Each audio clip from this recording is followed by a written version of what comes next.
सही है? नहीं,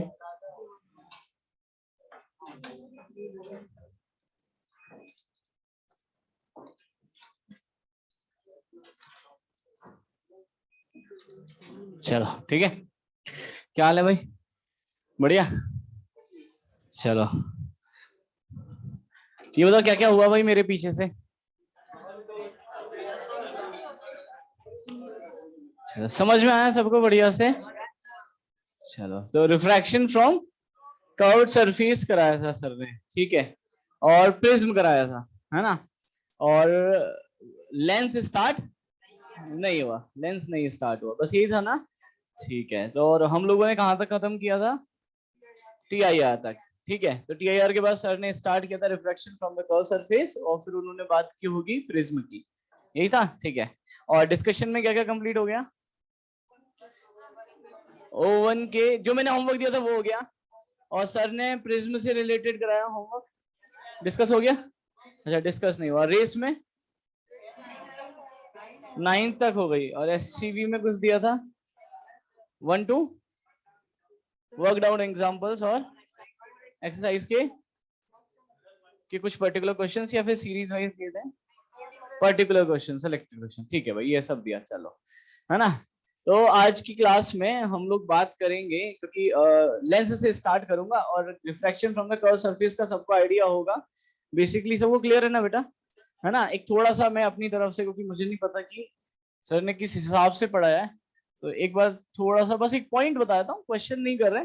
जैसे मान लो कि अगर ये एक रिफ्रैक्टिंग सरफेस है, और यहाँ का मीडियम है μ1 और यहाँ का है μ2, यहाँ पर अगर ऑब्जेक्ट रखा हुआ है तो ये डिस्टेंस हो गई u, और मान लेते हैं इसकी इमेज अगर यहाँ पर बन रही है तो दैट इज v, इसका रेडियस ऑफ कर्वेचर हो गया r।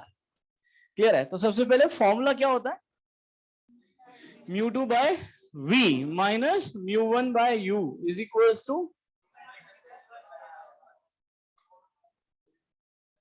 ये होता है ना μ2 माइनस μ1 अपॉन r। सही है ना? इसका डेरिवेशन कराया था क्या? नहीं, चलो कोई नहीं, अपन देख लेंगे, ठीक है, बहुत ज्यादा कोई लेंथी डेरिवेशन नहीं है, सिंपल सा है। बात ध्यान से सुनना, मुझे तो बस ये बताओ ये μ2 क्या है ना? बिल्कुल, μ2 इमेज का मीडियम नहीं होता, μ2 बिल्कुल रिफ्रैक्टेड रे का मीडियम होता है। तो μ2 is a medium of the refracted ray, v is a location of image, μ1 is a medium of incident ray, u is a location of object, μ2 minus μ1 upon r, r हो गया radius of curvature. अगर मैं sign convention की बात करूं तो again हमारा एक ही साइन कन्वेंशन रहता है कि in direction of incident ray is always taken as positive. तो अगर मैं बात करूंगा तो इंसिडेंट रे हमेशा कहां से आएंगी? ऑब्जेक्ट से, तो ऑब्जेक्ट से ऐसे चलेंगी, तो ये मेरे इंसिडेंट रे की डायरेक्शन हो गई। अगर मैं आपसे बात करूं कि बताओ यार यू कैसा होगा, तो कैसा आएगा? नेगेटिव। सही है? अगर मैं बात करूंगा वी का, कैसा आएगा इस केस में? पॉजिटिव। ये सब वो क्लियर हो रही है बात बेटा? है ना? क्योंकि इसी यहाँ पर है इंसिडेंट रे की डायरेक्शन में, अगर आप यहां से चलोगे तो आपको इसी डायरेक्शन में चलना पड़ेगा इमेज के लिए। और अगर मैं आर की बात करूं तो पॉजिटिव या नेगेटिव? आर, आर नेगेटिव या पॉजिटिव? नेगेटिव, क्योंकि रेडियस ऑफ कर्वेचर अगर आप देखोगे ना तो ये ऐसा है कर्व सरफेस, तो इसका सेंटर ऑफ कर्वेचर इस साइड मिलेगा, तो इसका रेडियस ऑफ कर्वेचर अगर आप यहां से चलोगे तो ऐसे आएगा। क्लियर है? और डायरेक्शन ऑफ इंसिडेंट रे इस डायरेक्शन में, आर किसके अपोजिट होगा, तो आर की वैल्यू कैसी आएगी? नेगेटिव। बढ़िया, क्लियर है? तो ये सर ने आपको कंप्लीट करा दिया, आपको साइन कन्वेंशन में कोई भी प्रॉब्लम नहीं है। तो इसके रिगार्डिंग जो क्वेश्चंस बनेंगे, कुछ क्वेश्चंस हम लोग भी कर लेंगे अपनी तरफ से, जिससे चीजें और क्लियर हो जाए, ठीक है। लेकिन आज एक टॉपिक स्टार्ट करते हैं, फ्रेश स्टार्टिंग करते हैं, और हेडिंग डालो लेंस। डिस्कस कर लें, कोई टेंशन नहीं।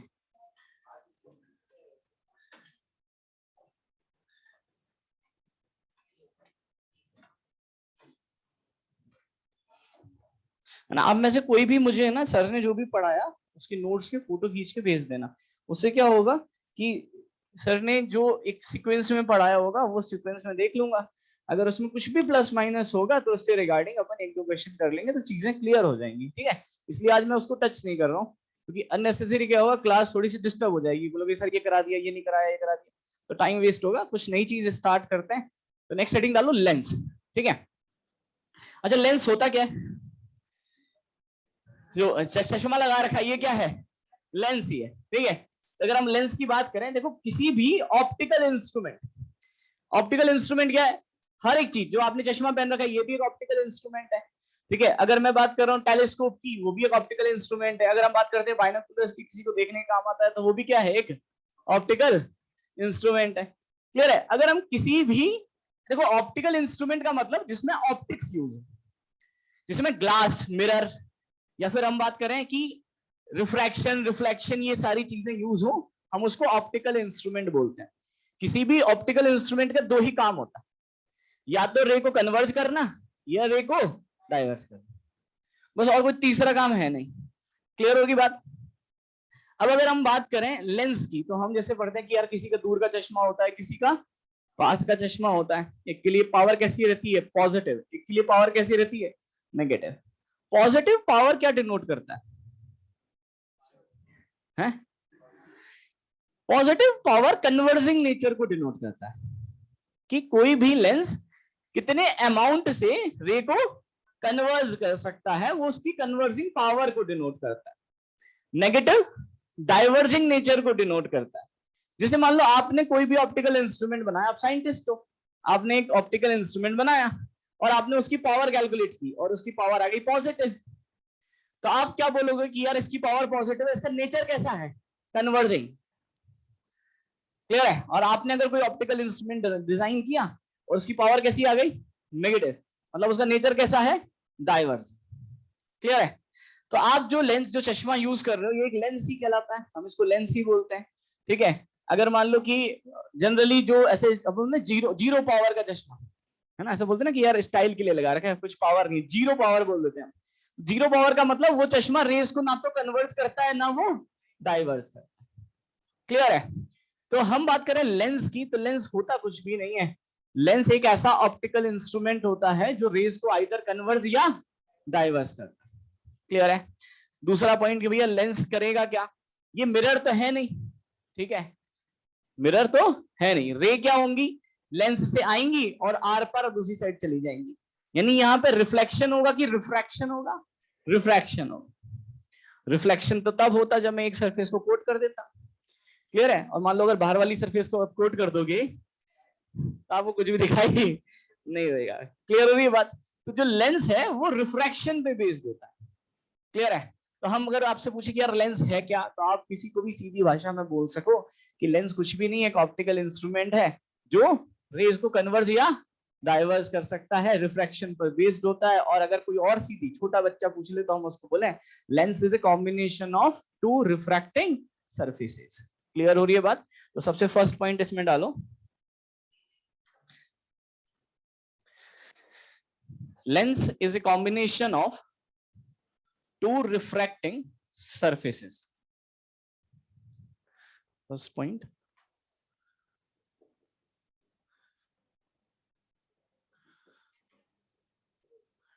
Lens is a combination of two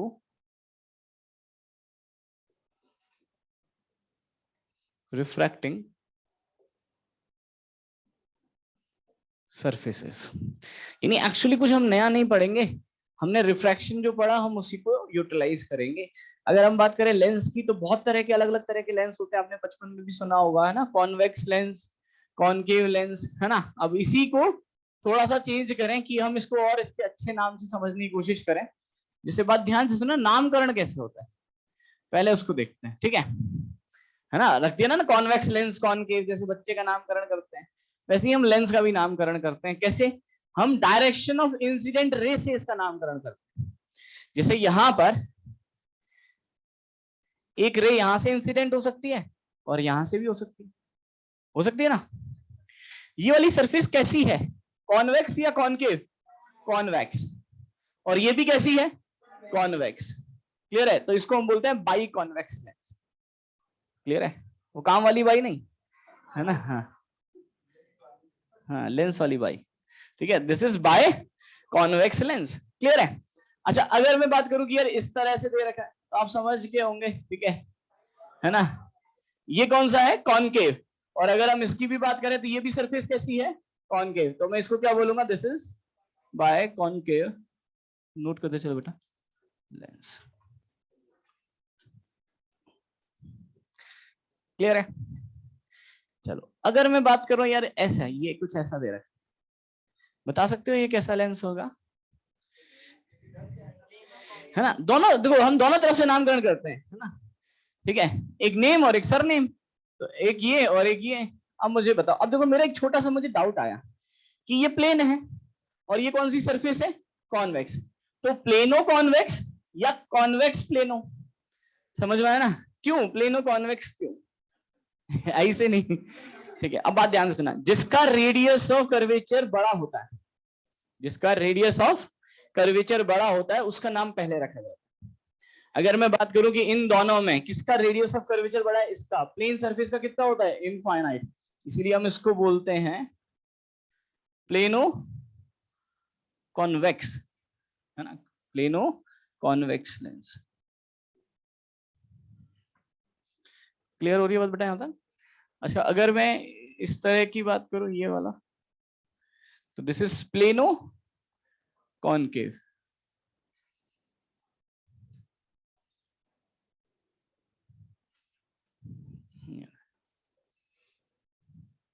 अच्छा, इसका मान लेते हैं इस सरफेस का रेडियस ऑफ कर्वेचर है R1 और इस सरफेस का रेडियस ऑफ कर्वेचर कितना है? R2। क्योंकि जरूरी थोड़ी है दोनों सरफेस का रेडियस ऑफ कर्वेचर सेम हो, लेकिन अगर सेम हो जाए, मान लो अगर सेम हो जाए, तो हम इसको क्या बोलेंगे? बाई की जगह हम इक्वी लगा देंगे। Clear? If R1 is equals to R2 तो इसका नाम हो जाएगा इक्वी कॉन्वेक्स लेंस। तो if R1 is equals to R2,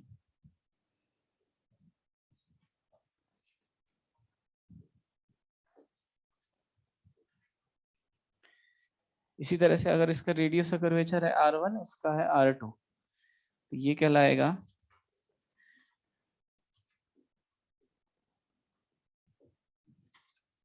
equi concave lens.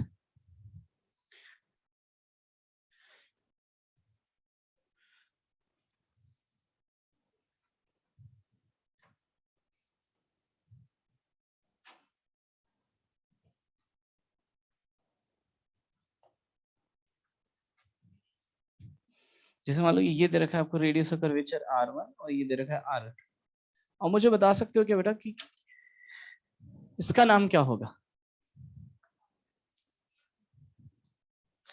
किसका रेडियस ऑफ कर्वेचर ज्यादा है? कौन सा ज्यादा है, आउटर या इनर? आउटर का रेडियस ऑफ कर्वेचर कम है। जो जितना फ्लैट होता है वो उतने ही बड़े सर्किल का हिस्सा होता है। बात आ रही है समझ में? बात ध्यान से सुनना। जो जितना शार्प होगा ना, जो जितना घुमा हुआ होगा, वो उतने ही छोटे सर्किल का हिस्सा होता है, और जो जितना फ्लैट होता है ना, वो उतने ही बड़े सर्किल का हिस्सा होता है। अगर मैं यहाँ पे बात करूं तो ये जो है ना, ये एक बड़े सर्किल का हिस्सा और ये एक छोटे सर्किल का हिस्सा है। तो यहां से नाम स्टार्ट करेंगे। ये कौन सी सरफेस है? कॉनकेव। और ये कौन सी है? तो दिस इज कॉनकेवो कॉन्वेक्स।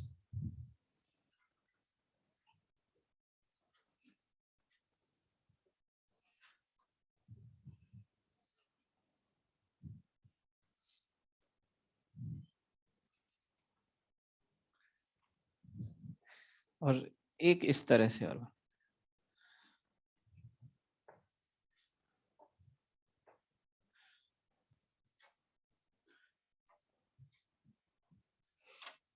बता सकते हो बेटा? अब यहां से समझ में आ गया कि ये जो है, अब इसकी रेडियस ऑफ कर्वेचर ज्यादा है। क्लियर है? क्योंकि इसको सर्किल बनाओगे तो ये बड़ा सर्किल बनेगा। इसका रेडियस ऑफ कर्वेचर ज्यादा, इसका कम है।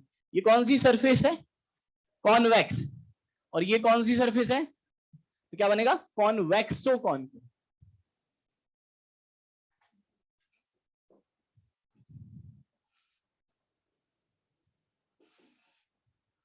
क्लियर है? मैंने आपको बता दिया, वैसे बहुत ज्यादा जरूरी था नहीं, आपको तो बस ये 4 याद रखने हैं, 1 2 3 एंड 4।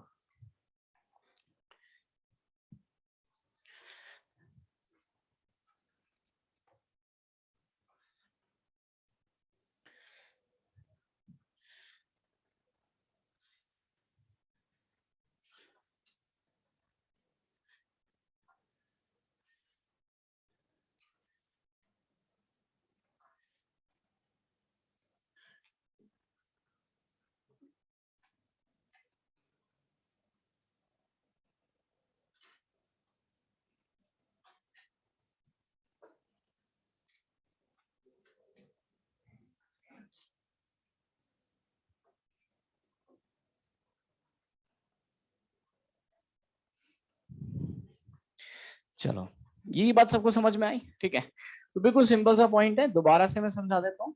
ठीक है, 2-3 पॉइंट्स में आप आसानी से बिना कॉपी पेन देखे आप आराम से समराइज कर सको। किसी को भी कोई आपसे पूछ ले कि यार लेंस है क्या, तो lens is a combination of two refracting surfaces. कितने तरह के लेंस होते हैं? आप बोलते हो कि बहुत तरह के कॉम्बिनेशन बना सकते हो, बहुत सारे, है ना, आपकी चॉइस है, लेकिन जनरली जो हम यूज में लेते हैं वो ये 6 तरह के होते हैं। क्लियर है? Biconvex, biconcave, plano concave, plano convex, concavo convex और कॉन्वेक्सो कॉनकेव। क्लियर हो रही है बात बेटा यहाँ तक? अब आते हैं कि इधर देखो सब लोग, फिर नोट करना। अब बात करेंगे लेंस फॉर्मूले की। जैसे हमने मिरर फॉर्मूला पढ़ा ना, 1/v plus 1/u is equal to 1/f। इसी तरह से हमने बचपन में सुना है कि यार एक लेंस फॉर्मूला भी होता है 1/v minus 1/u is equal to 1/f। ठीक है, 1/f, f क्या दिखाता है? Focal length. जैसे मिरर के केस में फोकल लेंथ क्या होता था, तो हमने बोलता था कि कोई भी रेज या पैरेलल बीम ऑफ लाइट आ रहा है, तो after reflection from the mirror वो जिस पॉइंट पर कन्वर्ज होता है वही उसका फोकस कहलाता है। सही बात है? सेम चीज यहां पर भी होगी कि अगर कोई भी पैरेलल बीम ऑफ लाइट, ऐसी रेज जो प्रिंसिपल एक्सिस के पैरेलल हैं और लेंस से पास होने के बाद वो जिस पॉइंट पर कन्वर्ज होंगी वही उसका फोकल पॉइंट कहलाएगा। और लेंस का ये वाला जो पार्ट होता है, ये वाला जो पार्ट, इस पार्ट को हम पोल नहीं बोलते, इसको दूसरा नाम देते हैं, इसको हम बोलते हैं ऑप्टिकल सेंटर। इसको बोलते हैं हम ऑप्टिकल सेंटर। क्लियर है? तो ऑप्टिकल सेंटर से जो फोकल पॉइंट है उसकी जो डिस्टेंस है वो फोकल लेंथ कहलाएगी। क्लियर हो रही है बात बेटा यहां तक? अब इधर देखो कैसे हम इसको सॉल्व करें, मुझे हेल्प करते चलना साथ में। जैसे मान लो ये एक मैंने लेंस ले लिया, कैसा लेंस है? Biconvex lens. सबने पहचान लिया बढ़िया से।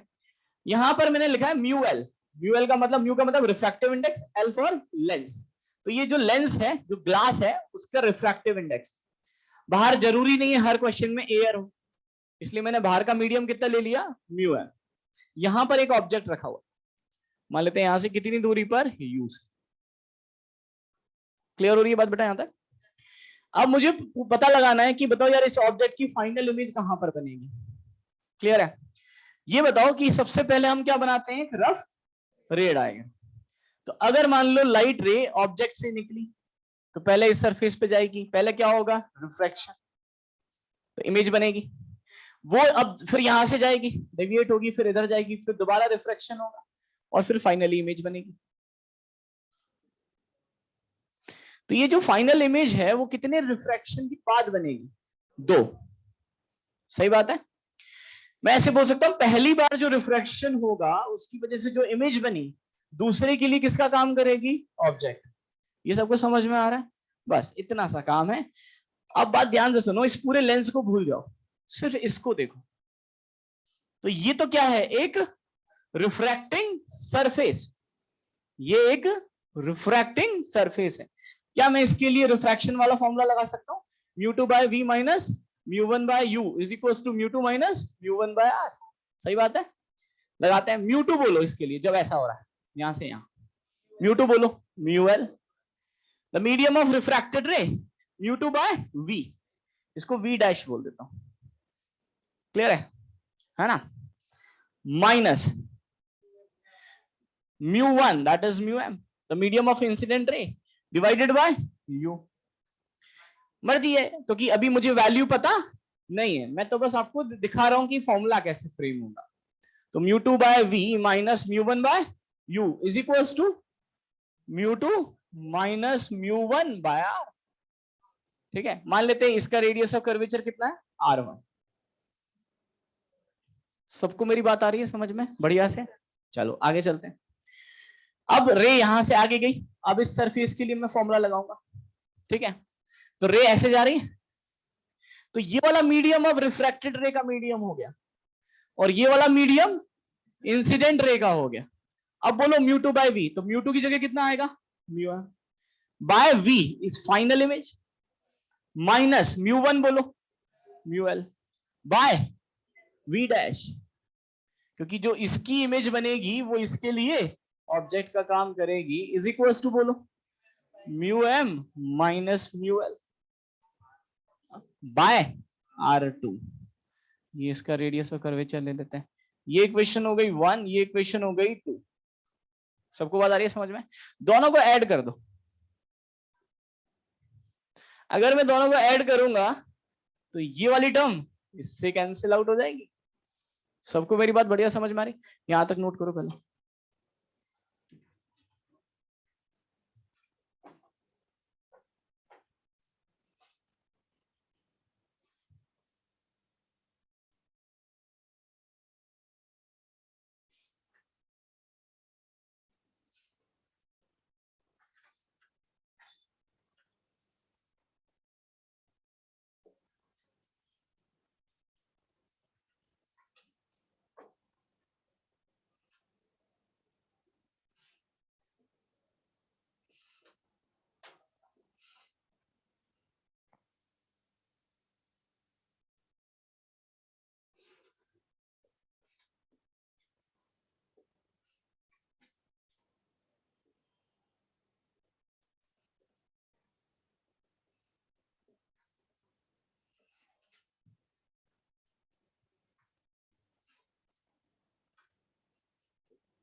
चलो यहां तक मेरी बात सबको समझ में आ रही है बेटा? सब लोग इधर देखो बोर्ड की तरफ, फिर नोट करेंगे। ये सबको क्लियर है? अब सब लोग देखो, मैंने इसको ऐड किया है, बस ऐड किया तो यहां से मेरे पास क्या बना, mu m by v minus mu m by u. मैंने क्या किया, इसमें से माइनस कॉमन ले लिया। अगर मैं इसमें से माइनस कॉमन लूंगा तो ये भी क्या बन जाएगा, म्यू एल माइनस म्यू, और दोनों में कॉमन आ जाएगा, आ जाएगा। यहां पर क्या बचेगा, 1/R1, और यहां पर क्या बचेगा, माइनस का 1/R2, ये बनेगा। और पूरी इक्वेशन को अब म्यू एम कॉमन लेके डिवाइड कर दिया। क्लियर है? तो यहां से म्यू एम बाहर लिया और डिवाइड कर दिया, तो ये हो गया 1/V minus 1/U is equal to mu L by mu m. ये कितना हो गया, -1, 1/R1 माइनस 1/R2, और इसी को हम क्या बोलते हैं, lens maker formula. This is 1/V minus 1/U is equals to 1/F. 1/F, where F is focal length of any lens. Clear हो गई बात? तो किसी भी लेंस के केस में जो फोकल लेंथ होता है उसका भी एक अलग फॉर्मूला होता है। फोकल लेंथ जो होता है वो रेडियस ऑफ कर्वेचर पे डिपेंड करता है। तो हम इस तरह से कैलकुलेट कर सकते हैं कि किसी भी लेंस के केस में जो फोकल लेंथ होता है वो कितना होता है, that is 1/f is equals to कितना होता है, mu L by mu m minus 1/r1 minus 1/r2। Note करो बेटा।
Find out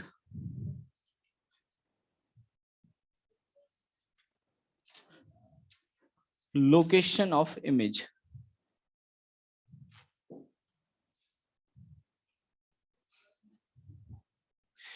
क्लियर है? यहाँ का जो मीडियम है ये एयर है और इसकी रिफ्रैक्टिव इंडेक्स जो है वो है म्यू, है ना? कहाँ पे जाएगा? फोकस पे। तो वही फोकल लेंथ हमें कैलकुलेट करनी है।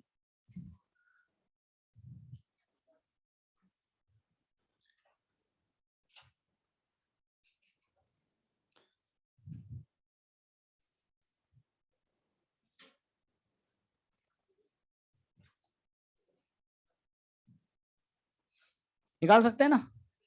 बस मुझे आपको साइन कन्वेंशन सिखाना है अभी, आप बिल्कुल जीरो पेज से स्टार्ट कर रहे हैं। यहाँ तक किसी को भी डाउट है बेटा? सबको समझ में आया बढ़िया से? सब लोग इधर देखो, है ना? बात ध्यान से सुने। ये मैंने एक लेंस रख दिया। कैसा लेंस है? Equi convex lens. क्लियर है? यहां से पैरेलल बीम ऑफ लाइट आ रहा है, तो हमें पता है कि जो पैरेलल बीम ऑफ लाइट है आफ्टर रिफ्लेक्शन किस पॉइंट पे जाके मिलेगा? फोकस पे।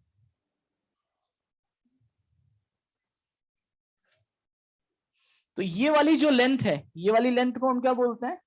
Focal length. क्लियर हो रही है बात?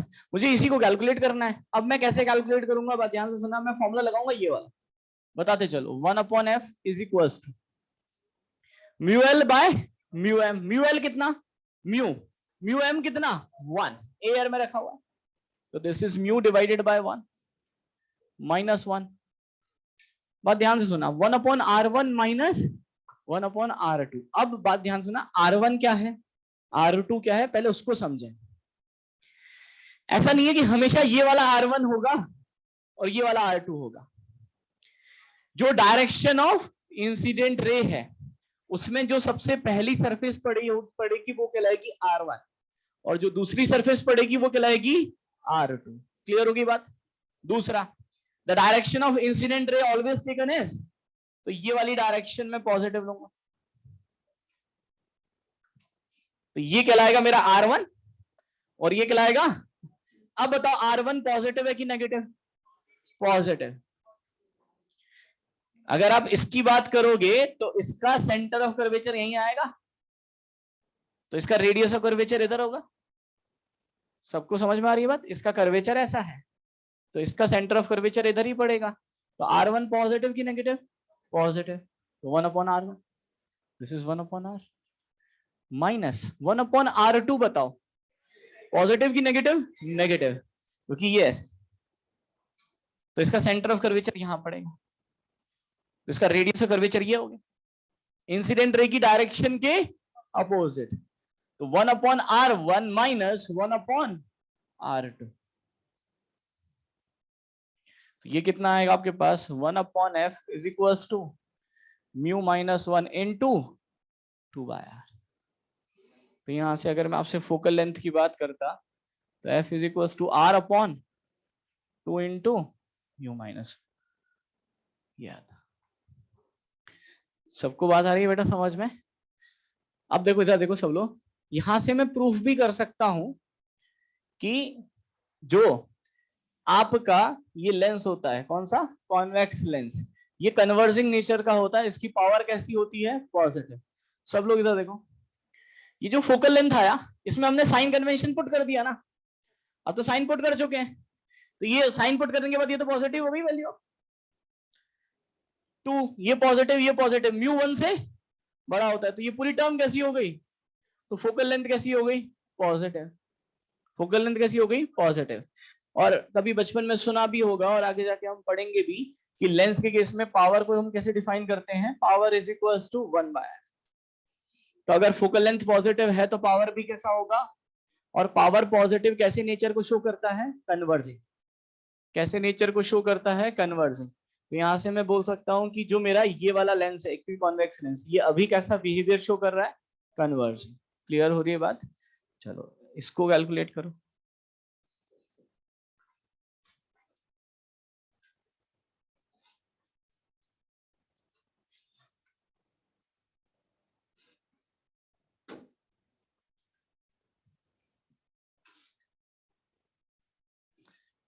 Find out focal length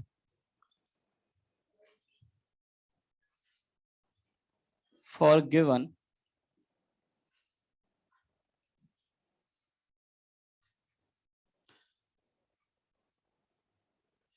plano convex lens।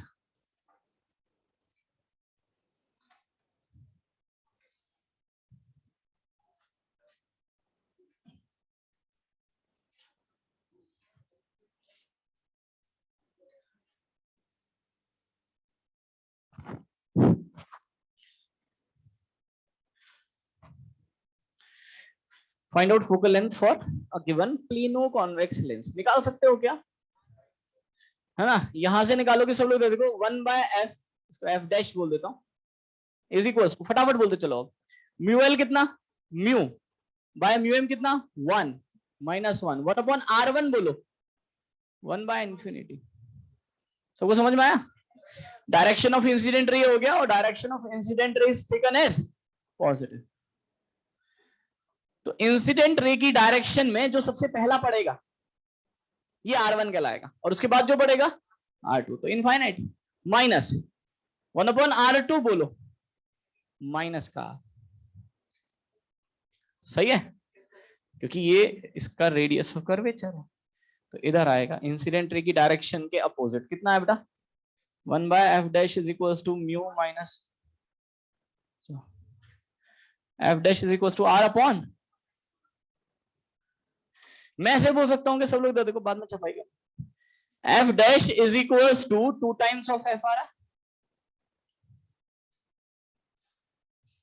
है ना, f डैश इतना आया, f dash is equals to r upon mu minus 1, और ये कितना आया था f, r by 2 mu minus 1, इसको इधर ले जाओ, तो that is 2f is equals to r upon mu minus 1, और r अपॉन म्यू माइनस 1 किसके बराबर है, f डैश, तो f डैश किसके बराबर है, 2 टाइम्स ऑफ f। तो यहां से एक बढ़िया सा कंसेप्ट समझ में आ गया कि अगर मैं इक्वी कॉन्वेक्स लेंस को, अगर मैं इक्वी कॉन्वेक्स लेंस को अगर ऐसे कट कर देता हूं, प्रिंसिपल एक्सिस के परपेंडिकुलर अगर कट कर देता हूं, तो जो मेरे पास इंडिविजुअल टुकड़ा बनेगा उसकी फोकल लेंथ प्रीवियस की द हाफ नहीं, डबल होगी। इसकी जो फोकल लेंथ है वो इसकी फोकल लेंथ की डबल है। क्लियर हो रही है बात बेटा? यहां तक नोट करो इसको।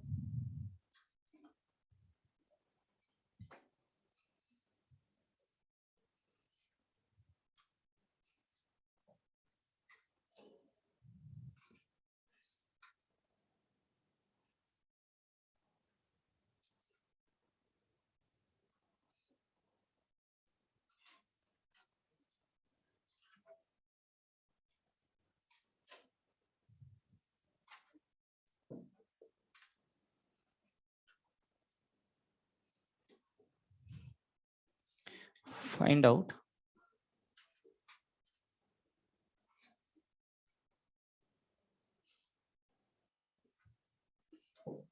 Focal length.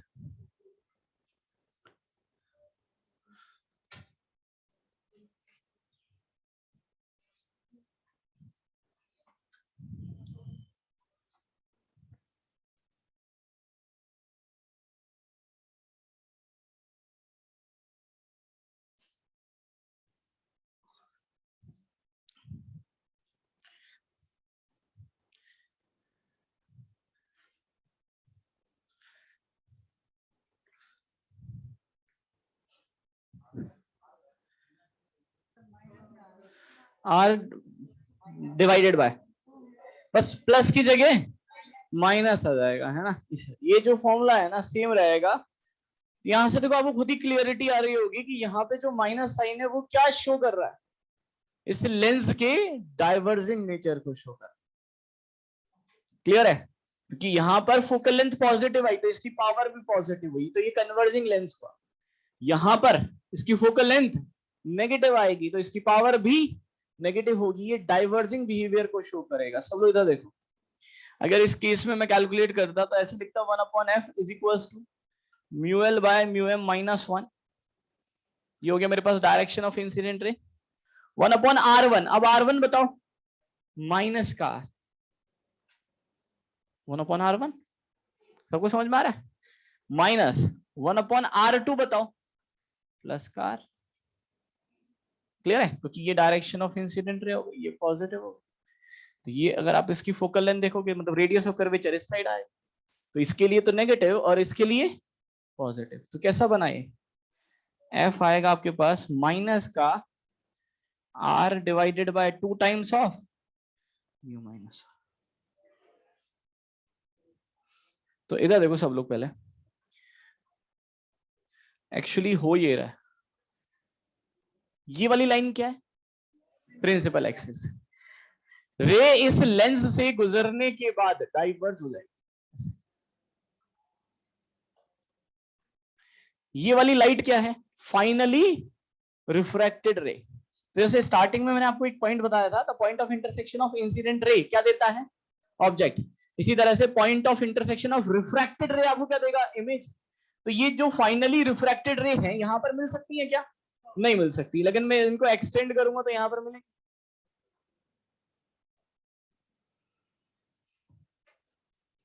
क्लियर हो गया बेटा यहां तक? तो अगर मैं इस पॉइंट की बात करूंगा तो पैरेलल रेज है, डाइवर्स हो गई और यहां पर मिलती हुई दिखाई देंगी, तो ये वाला पॉइंट क्या कहलाएगा, इसका फोकस। क्लियर है, तो ये इसका फोकस कहलाएगा।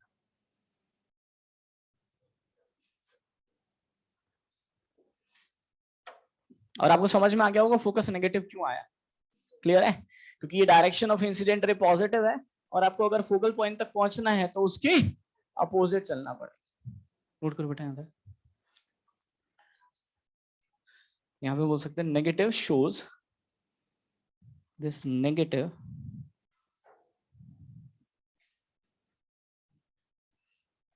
sign shows diverging nature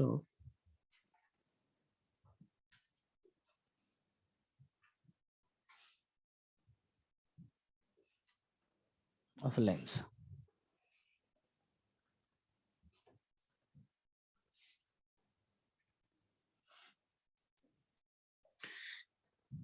note करो बेटा। चलो एक मेरा सिंपल सा क्वेश्चन है, ये चीज अगर समझ में आई तो मुझे बताओ, क्या एक कन्वर्जिंग लेंस डाइवर्जिंग लेंस की तरह से बिहेव कर सकता है क्या? क्या एक कन्वर्जिंग लेंस डाइवर्जिंग लेंस की तरह से बिहेव कर सकता है क्या? कर सकता। ठीक है, बस ध्यान से सुनना। अब अगर यहां पर 1/f इज इक्वल टू, ये फॉर्मूला कितना था, mu L by 1/r1 minus 1/r। ठीक है, अगर म्यू एम म्यू एल से ज्यादा हो जाए, अगर म्यू एम म्यू एल से ज्यादा हो जाए तो ये वाली टर्म 1 से छोटी हो जाएगी। तो जो साइन पहले ये हमेशा पॉजिटिव बन रहा था, ये कैसा हो जाएगा, नेगेटिव। मतलब हमारे जो भी आंसर आ रहे थे वो सारे के सारे उल्टे हो जाएंगे।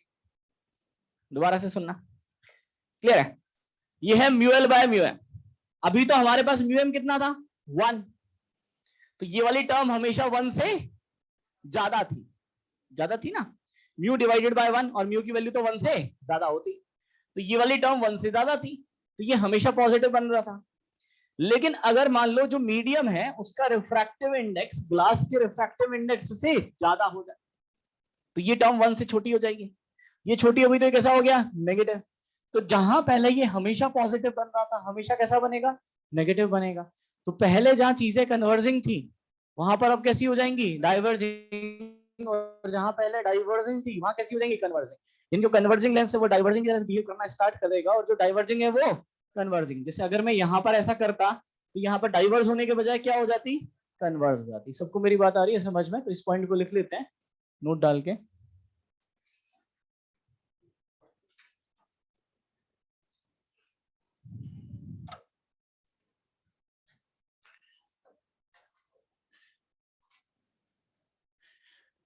if mu m is greater than mu l,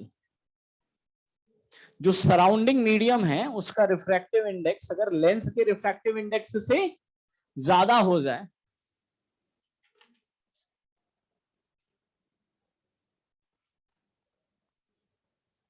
then diverging lens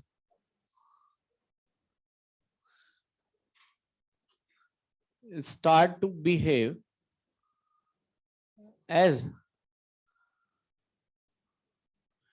converging and vice versa। जो कन्वर्जिंग है वो डाइवर्जिंग की तरह से, और जो डाइवर्जिंग है वो कन्वर्जिंग की तरह से बिहेव करना स्टार्ट कर। हाँ बेटा बोलो।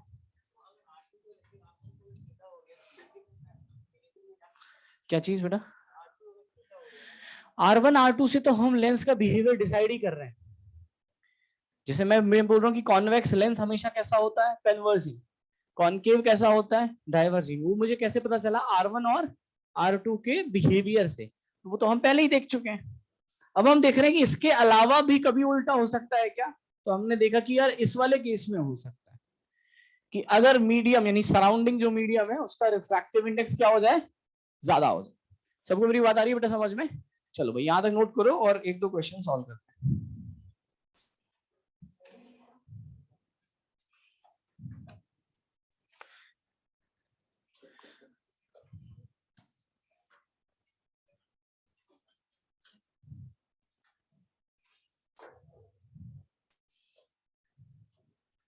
सिंपल सा क्वेश्चन है, वही जो पुराने क्वेश्चन है।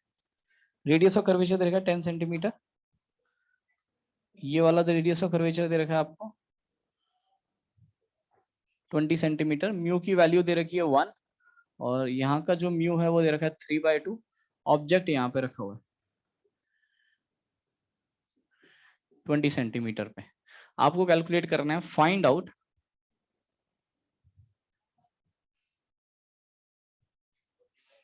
Location of image.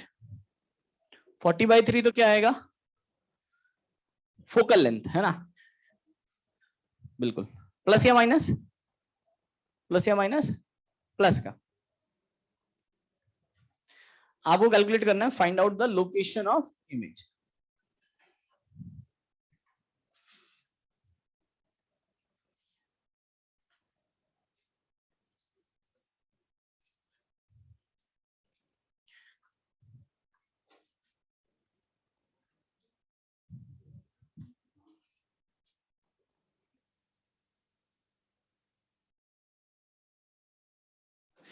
पहले तो कैसे कैलकुलेट करेंगे, सबसे पहले हमें लेंस, देखो इमेज निकालने के लिए मुझे लेंस में का फॉर्मूला लगाना पड़ेगा, that is 1/v minus 1/u is equals to 1/f। इसके लिए मुझे पहले 1/f कैलकुलेट करना पड़ेगा।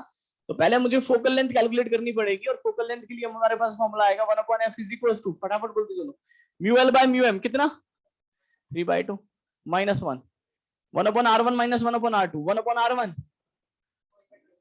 प्लस का 1/10 माइनस 1/r2 बोलो माइनस का 20। सही है ना, तो ये तो प्लस ही हो गया। इसको 2/20 प्लस 1/20 दैट इज 3/20, तो ये बनेगा 1/2 इंटू 3/20। तो यहां से फोकल लेंथ की वैल्यू कितनी आ गई, प्लस का 40/3 सेंटीमीटर। ये तो फोकल लेंथ आ गया। और अब मुझे इमेज निकालना है, तो इमेज निकालने के लिए मैं कौन सा फॉर्मूला यूज करूंगा, 1/v minus is equal to 1/f, और 1/f हो जाएगा 3/40। सही है ना, सिंपल सा क्वेश्चन है, कुछ है ही नहीं इसमें। 1/v माइनस 1/u बताओ, माइनस का 20। सही है पक्का, क्योंकि डायरेक्शन ऑफ इंसिडेंट रे इसको हम क्या लेंगे, पॉजिटिव, और ये इसके अपोजिट है, तो यहां पर आएगा माइनस का 20 इज इक्वल टू 3/40। सही है, माइनस माइनस प्लस, तो प्लस का 1/20 उधर जाएगा तो क्या बनेगा, माइनस का 1/20, तो 1/v is equal to 3/40 minus का 1/20, ये बनेगा। इसको मैं 2/40 बोल सकता हूं, 3/40 माइनस 2/40 1/40, ये आ गया। तो यहां से v की वैल्यू कितनी आ गई, प्लस का 40 सेंट। कैसा आया, प्लस का 40 सेंटीमीटर। मुझे ये बताओ कि यानी ऑब्जेक्ट यहां पर है और इमेज यहां पर बन रही है, सही बात है। रियल इमेज है कि वर्चुअल, बताओ, रियल की वर्चुअल, रियल। बात ध्यान से सुनना, लेंस में अगर सेम साइड बन गया, देखो मिरर में सेम साइड जो बनता है ना तो वो रियल होता है। मिरर में सेम साइड अगर बनता है तो रियल होता है, क्योंकि मिरर के अंदर बन गया तो कैसा हुआ, वर्चुअल।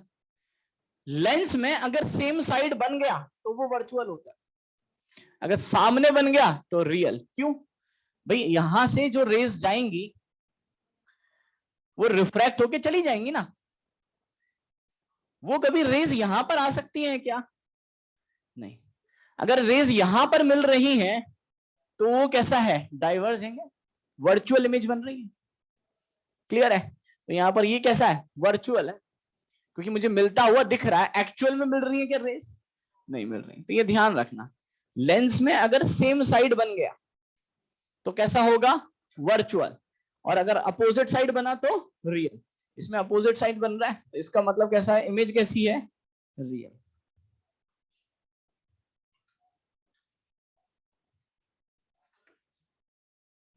चलो थोड़ा सा और समझते हैं। ऑब्जेक्ट कैसा था, रियल की वर्चुअल, रियल। तो रियल ऑब्जेक्ट रियल इमेज, तो मैंने आपको हमेशा बताया कि रियल ऑब्जेक्ट रियल इमेज हमेशा कैसा बनता है, inverted. Real real inverted, virtual virtual inverted, real virtual erect, virtual real erect. तो यहां पर आपके पास जो आंसर आ रहा है that is the combination of real object real image.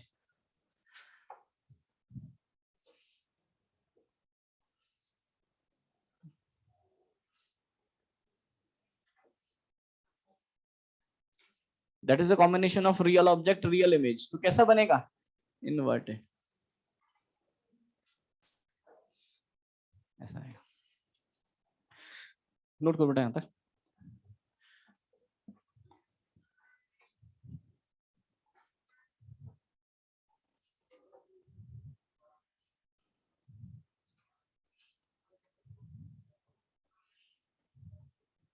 चलो इस क्वेश्चन को सॉल्व करो। आपको देखा है,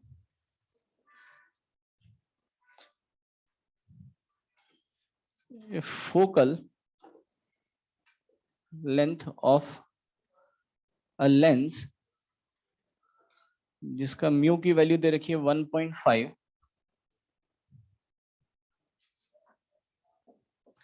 captain air is 20 centimeter. Find out first focal length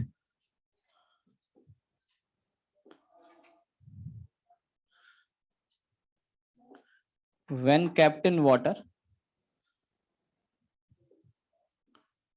that is 1.5, or second focal length when kept in oil, और इसका रिफ्रैक्टिव इंडेक्स दे रखा है 1.3, सॉरी इसका दे रखा है 1.33 और इसका दे रखा है आपको 1.25।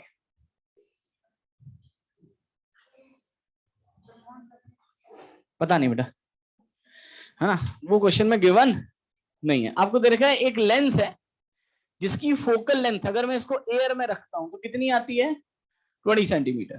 क्लियर होगी बात, तो आपसे पूछा है फोकल लेंथ कितनी होगी जब मैं इसको वाटर में रखूंगा और फोकल लेंथ कितनी होगी जब इसमें इसको ऑयल में रखूंगा, वो कैलकुलेट करना है। आपको ये भी नहीं दे रखा कि इक्वी कॉन्वेक्स है, तो दोनों की रेडियस आप बराबर नहीं ले सकते।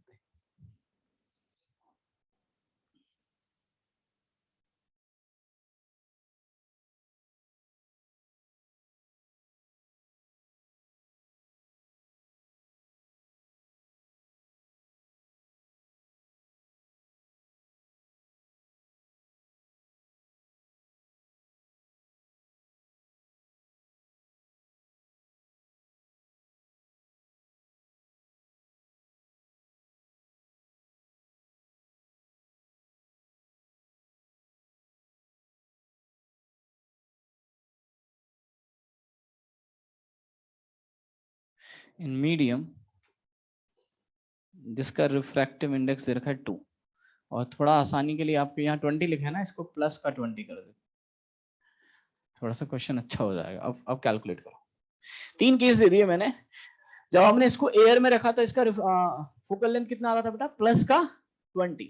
तो 3 केस है। पहला, वाटर में रखेंगे तो कितना आएगा, ऑयल में रखेंगे तो कितना आएगा, और जब आप किसी दूसरे मीडियम में रखोगे जिसका रिफ्रैक्टिव इंडेक्स 2 है तब कितना आएगा। तो मैं देखो यहाँ पर ये तो बता सकता हूँ, सब लोग देखो यहाँ पे +20 का मतलब कैसा बिहेवियर शो कर रहा है, कन्वर्जिंग या डाइवर्जिंग, कन्वर्जिंग। अगर इन दोनों की बात करूं तो यहां पर भी आंसर प्लस में ही आएगा। बोलो आएगा कि नहीं आएगा। कैसे पता चला, मीडियम का रिफ्रैक्टिव इंडेक्स जब तक लेंस के रिफ्रैक्टिव इंडेक्स से कम रहेगा, जब तक मीडियम का रिफ्रैक्टिव इंडेक्स लेंस के रिफ्रैक्टिव इंडेक्स से कम रहेगा उसका बिहेवियर चेंज नहीं होगा। लेकिन यहां पर चेंज हो जाएगा ना, क्योंकि मीडियम का रिफ्रैक्टिव इंडेक्स लेंस के रिफ्रैक्टिव इंडेक्स से ज्यादा है। म्यू एल जो है, म्यू एम जो है वो म्यू एल से ज्यादा है, तो उल्टा हो जाएगा। यहां पर जब आप निकालोगे तो फोकल लेंथ नेगेटिव आएगा कैलकुलेट करने से। फटाफट आंसर बताओ कितना आएगा। फर्स्ट का कितना आएगा बेटा, फर्स्ट का 80 आएगा बेटा, फर्स्ट का 80 आएगा, सेकंड का 50 है। कैलकुलेट करो सब लोग, कैलकुलेशन गलती मत करो यार।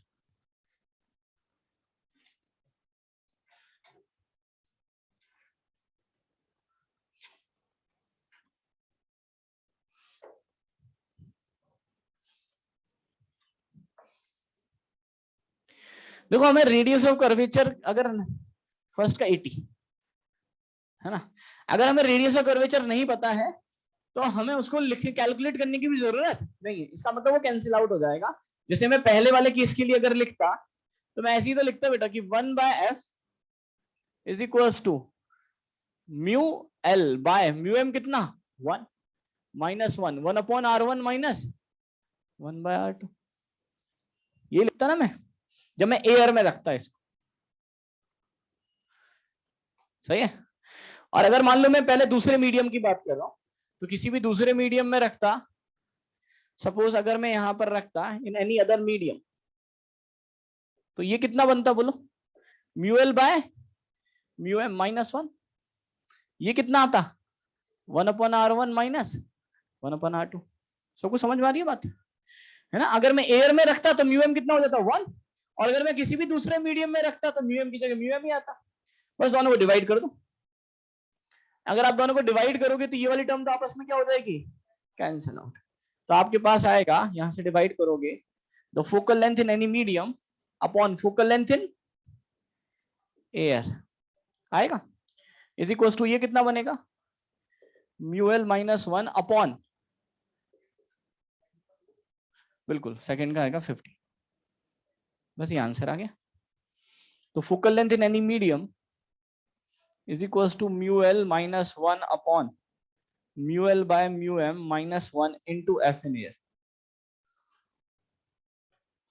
यहां से कैलकुलेट कर सकते हो, आंसर आ जाएगा।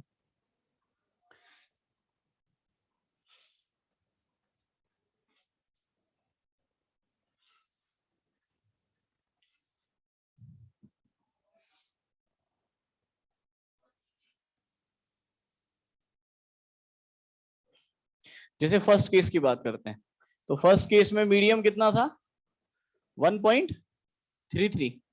1.33 को क्या लिख सकता हूं 4/3। और म्यूएल कितना दे रखा है 1.5 का मतलब म्यू कितना हो गया 3/2, तो यहाँ पे पुट कर दो बस। तो F in any medium is equal to mu L is 3/2 minus 1 upon ये बनेगा 3/2 upon mu M is 4/3 minus 1 into F in air कितना है 20 सेंटीमीटर, थर्ड का माइनस का 40, बिल्कुल। यहाँ पे कैलकुलेट करोगे तो कितना आया 1/2 इंटू 20 सेंटीमीटर अपॉन ये बनेगा आपके पास 9/8 माइनस 1 इज 1/8। याद है, क्लियर हो रही है बात बेटा यहाँ तक? तो ये कितना आएगा आपके पास that is equal to 80 centimetre.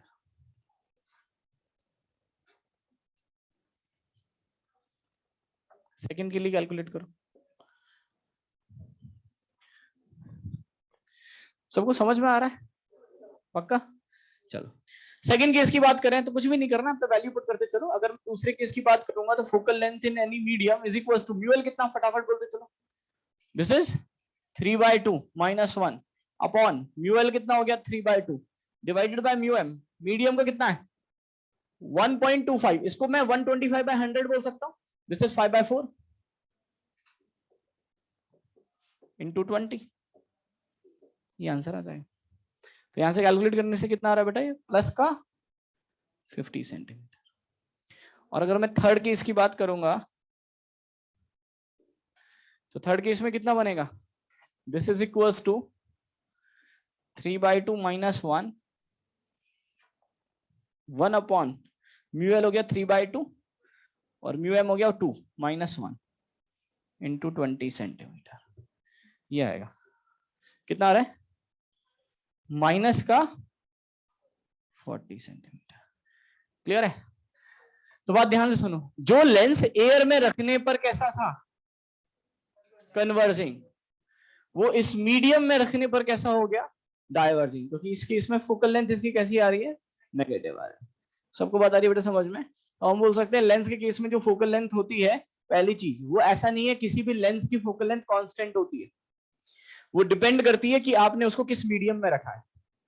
अगर आप किसी एक ही लेंस को एयर में रख रहे हो और उसी लेंस को वाटर में रख रहे हो या उसी लेंस को ऑयल में रख रहे हो या किसी दूसरे मीडियम में रख रहे हो, तो हर बार उसकी फोकल लेंथ क्या होगी चेंज हो जाएगी।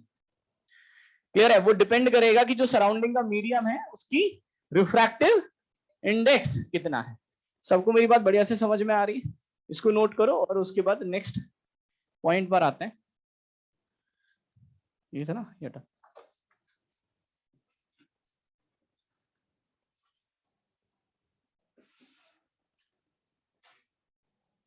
power of any optical instrument, या फिर ऐसे लिखो भी तो पावर ऑफ, हाँ ऐसे लिखो ऑफ एनी, ठीक है।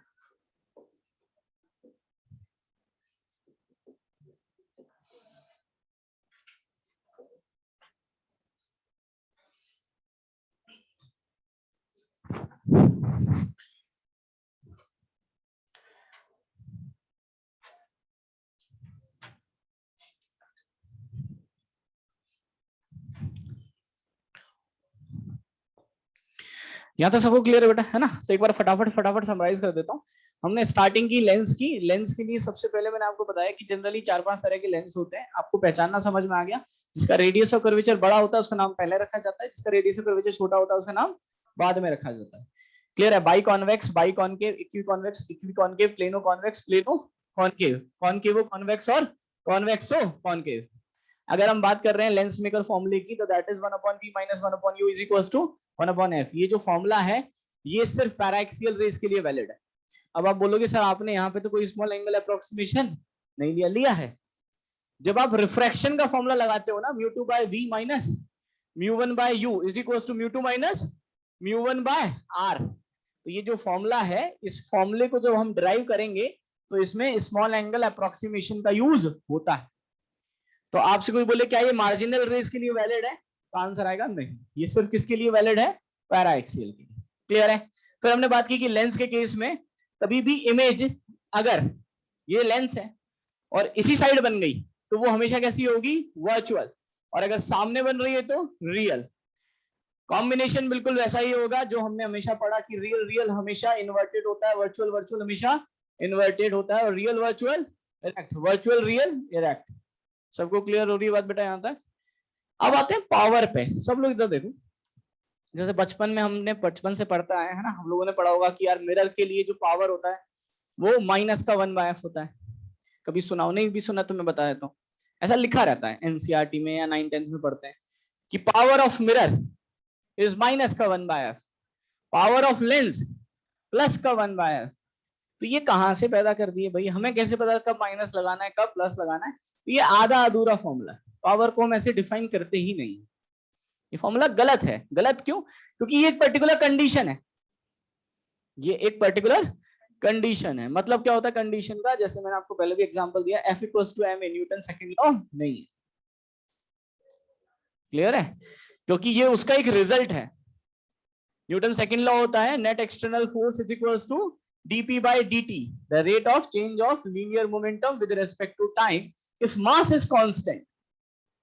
तो m बाहर आ जाएगा, तब आप dp/dt को एक्सेलरेशन लिख सकते हो। तो वो उसका एक पर्टिकुलर केस है।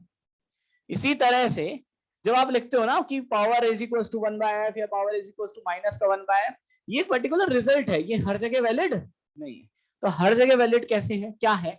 तो हम पावर को डिफाइन कैसे करते हैं? तो यहाँ पे लिखा है power of any optical instrument is defined as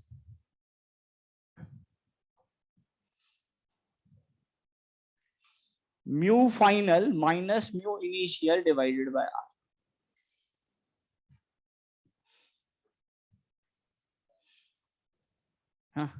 is a very very important point, क्योंकि कॉम्बिनेशन ऑफ लेंस हम यहां से शुरुआत करेंगे, और जब हमें ये समझ में आ जाएगा तो कॉम्बिनेशन ऑफ लेंस को सॉल्व करना बहुत आसान हो जाएगा। क्लियर है? Power of any optical instrument is defined as mu final minus mu initial upon are. R का मतलब रेडियस ऑफ कर्वेचर, और म्यू फाइनल और म्यू इनिशियल का क्या मतलब है एक बार नोट करो, वो मैं समझाता हूँ।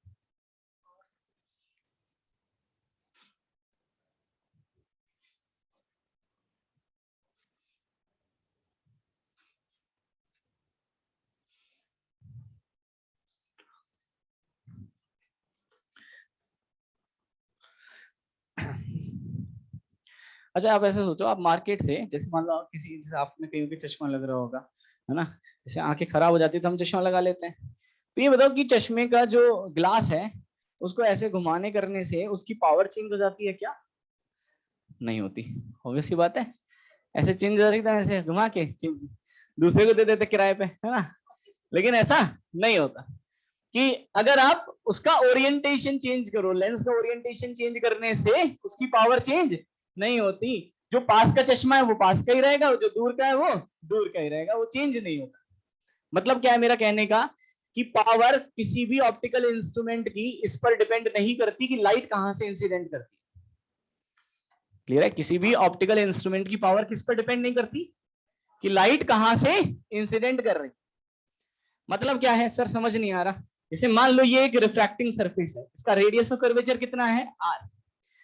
तो लाइट चाहे यहां से इंसिडेंट करे, चाहे लाइट यहां से इंसिडेंट करे, इसकी पावर दोनों केस में क्या आनी चाहिए? सेम आनी चाहिए। यही हम इसको प्रूव करेंगे। क्लियर है? जैसे मान लो मैंने मान लिया कि लाइट ऐसे इंसिडेंट कर रही है। क्लियर है? ये वाला जो मीडियम है यहाँ का, इस रिफ्रैक्टिव इंडेक्स के सामने यहाँ का मीडियम है μ1 और यहाँ का मीडियम है μ2। अब मैं इसकी पावर लिख रहा हूं, बताते चलना। म्यू फाइनल का मतलब द मीडियम ऑफ रिफ्रैक्टेड रे, और लाइट अगर आपने ऐसे इंसिडेंट मान ली है तो फाइनल कितना हो जाएगा? μ2 माइनस इनिशियल कितना? μ1 अपॉन आर, प्लस का कि माइनस का? माइनस का। सही बात है? पक्का लॉक कर दिया जाए, है ना? भाई इंसिडेंट रे की डायरेक्शन ये है और इसका रेडियस ऑफ कर्वेचर इधर है, तो माइनस का। क्लियर है? तो माइनस को हटा देते हैं, कितना बनेगा? μ1। क्लियर है? किसी को लगे नहीं सर, एक काम करते हैं, इंसिडेंट रे को यहां से लेते हैं। बिल्कुल। अब मैं इसके लिए पावर कैलकुलेट करूंगा। अब बताओ कितना आएगा? ये इंसिडेंट और ये रिफ्रैक्टेड, तो mu final minus mu initial. Mu final बोलो μ1 minus mu initial mu two upon R plus का आर। क्लियर है? तो किसका आएगा? प्लस का आर। तो यहां पर भी कितना बना? Mu one minus mu two divided by r. Clear हो रही है बात? तो हम ये बोल सकते हैं कि अगर मुझे किसी भी ऑप्टिकल इंस्ट्रूमेंट की पावर लिखनी है तो power of any optical instrument is defined as mu final minus mu initial upon r. और इस फॉर्मूले को हमेशा हम किसके साथ यूज करेंगे? विद साइन के साथ। नोट करो बेटा यहां से।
नोट करो बेटा यहां तक और इस क्वेश्चन को कैलकुलेट करो।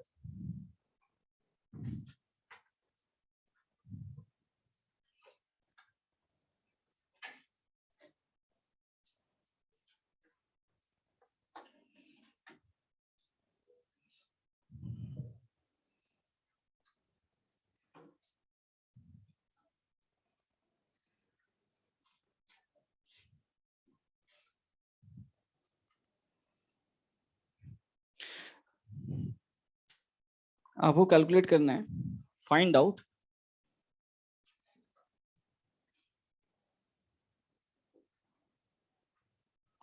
focal length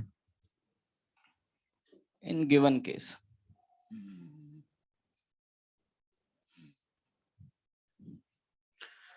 Find out focal length in given case.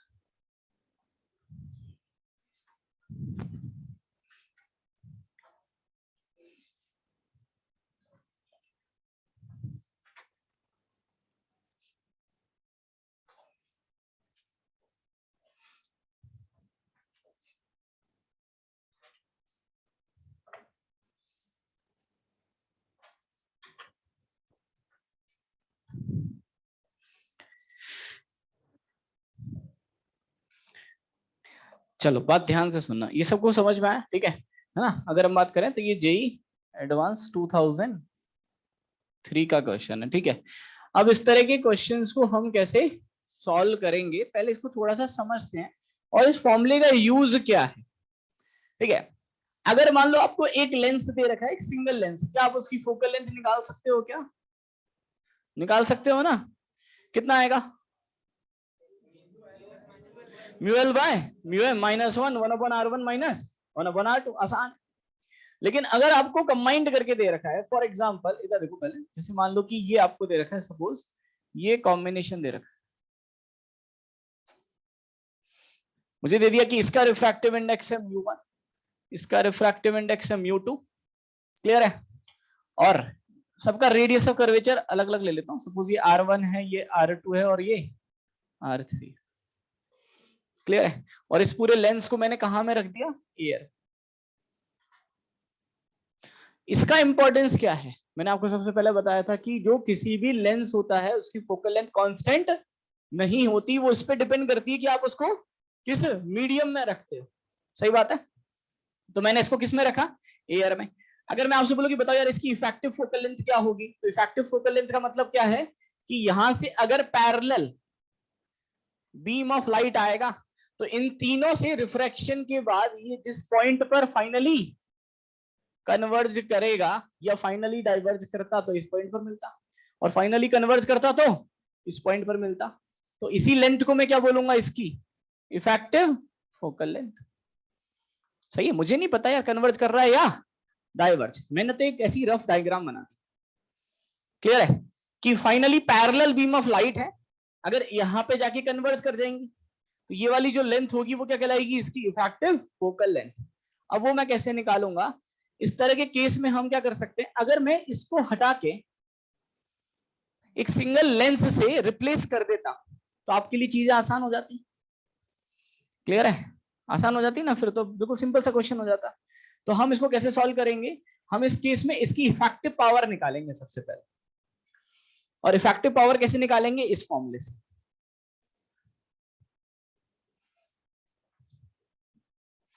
अब इफेक्टिव पावर कैसे निकालेंगे, हमारे पास इफेक्टिव पावर का फॉर्मूला क्या है, mu final minus mu initial upon r. पर ध्यान से सुनते चलना है ना, रेज यहां से आ रही है तो हम हर एक सरफेस के लिए लिखते चलेंगे। इफेक्टिव पावर कैसे निकालेंगे, पहले यहां से यहां गए तो इसके लिए निकाल लेंगे, फिर यहां से यहां गए तो इसके लिए निकाल लेंगे, फिर यहां से यहां गए तो इसके लिए निकाल लेंगे। तो P1 plus P2 plus P3, और भी होता तो जोड़ते चलते। तो फाइनल जो इफेक्टिव पावर होगी वो होगी P1 plus P2 plus P3 plus P4, इस तरह से।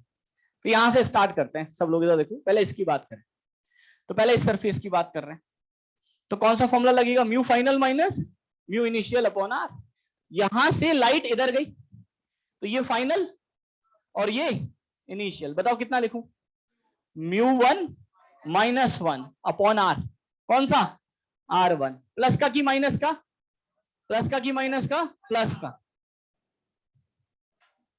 सबको समझ में आ रहा है, mu final minus mu initial upon r, क्योंकि ये डायरेक्शन ऑफ इंसिडेंट रे है और direction of incident ray is always taken as positive, तो ये पॉजिटिव लेते। सही बात है, यहां तक आ गए, अब प्लस, अब यहां से यहां गए तो ये फाइनल हो गया और ये इनिशियल। अब बताओ कितना लिखूं, mu final minus mu initial upon r, बोलो माइनस का R2 प्लस, यहां तक आ गए, फिर अब यहां से बाहर गए तो ये फाइनल और ये इनिशियल, तो कितना लिखूं, final 1 minus μ2 upon R3, plus या माइनस, प्लस का, क्योंकि ये प्लस का हो गया। ये मेरा आंसर आ गया। सबको बात आ रही है बेटा समझ में, बढ़िया से। फॉर ये मेरा आंसर आता, पावर आ गई मेरे पास। और अब अगर, क्योंकि ये एक लेंस है तो बात ध्यान से सुनना, हाँ ये एयर है ना बेटा, यहां पर भी एयर है और यहां पर भी, कौन सा, अच्छा ये अलग क्वेश्चन है बेटा, मैं आपको एग्जांपल से समझा रहा हूँ, बात ध्यान से सुनो दोबारा से। ये क्वेश्चन अभी मैं सॉल्व नहीं कर रहा हूँ, मैं इसको सॉल्व कर रहा हूँ, ये तो आपको सॉल्व करना है। सही है ना, मैं तो आपको कंसेप्ट सिखा रहा हूँ कि कैसे हम सॉल्व करेंगे। क्लियर है, दोबारा से बता रहा हूँ शुरू से। कभी भी ऐसा क्वेश्चन आता है जिसमें एक लेंस नहीं है, 10,000 15,000 लेंस है, यानी बहुत सारे लेंस है, कॉम्बिनेशन का क्वेश्चन है, तो आप क्या करोगे, सबको हटा के एक सिंगल लेंस से कन्वर्ट कर दोगे। कैसे कन्वर्ट करोगे, उसकी इफेक्टिव पावर लिखोगे।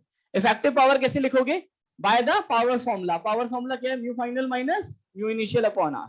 तो हम यहां से चलते चलेंगे, मैं समझा देता हूँ बेटा, ऐसे तो घबरा रहे है ना, अच्छा समझा दूंगा, प्रॉमिस है ना, ठीक है।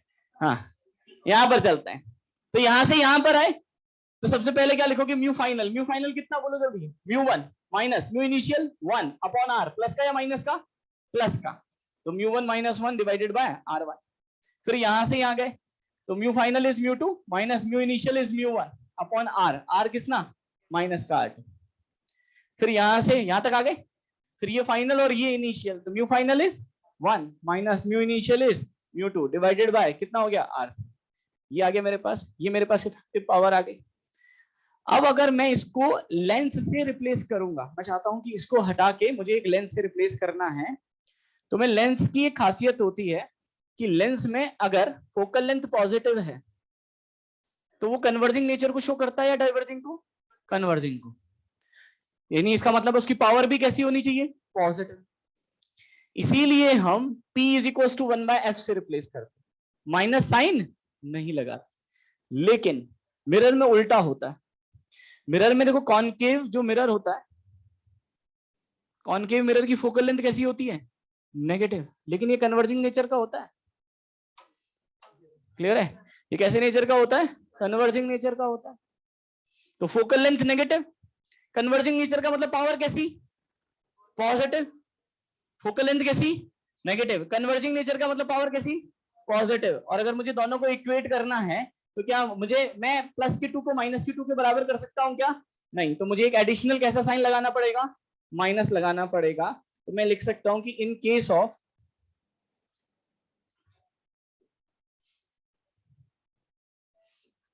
केस ऑफ लेंस,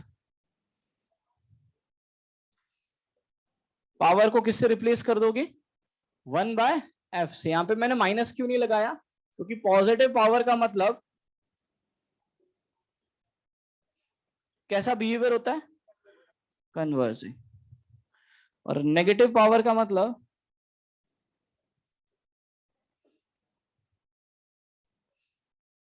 तो बस पावर आ गई मेरे पास। और अगर मुझे इसकी फोकल लेंथ निकालनी है तो मैं इसको किसके बराबर पुट कर दूंगा, 1/f। ये मेरा आंसर है। नोट करो बेटा यहां तक पहले, है ना। फिर इस क्वेश्चन को अब सॉल्व करेंगे, इसको नोट करो और अब इसको अटेम्प्ट करने की कोशिश करो।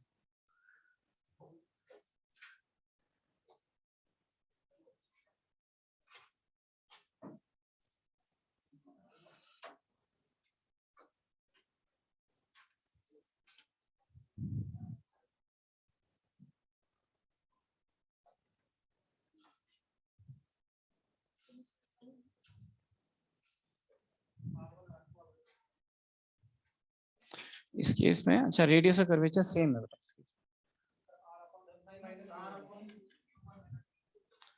r upon μ3 minus μ1। एक बस छोटी सी गलती की है, सही निकाला है तुम लोगों ने, पावर से सही ना, उस पावर को 1/f के बराबर पुट कर दिया होगा। मैंने बस एक चीज वही बोली है, लास्ट में आपको एक बार समझाया था कि पावर इक्वल्स टू 1/f एक पर्टिकुलर केस होता है, बस वो पॉइंट मुझे अभी समझाना है। आपने देखो यहाँ पे मैंने पावर को 1/f के बराबर इसलिए पुट किया क्योंकि जिस मीडियम में ये फाइनली कन्वर्ज हो रही है उसका रिफ्रैक्टिव इंडेक्स क्या है, AR। लेकिन यहां पर जो कन्वर्ज होंगी उसका रिफ्रैक्टिव इंडेक्स कितना होगा, μ3। तो 1/f से रिप्लेस ना करके एक्चुअली हम μ/f से रिप्लेस करते हैं। हम 1/f से रिप्लेस ना करके किसे रिप्लेस करते हैं, μ/f से रिप्लेस करते हैं। नोट करो पहले यहां तक, फिर समझा।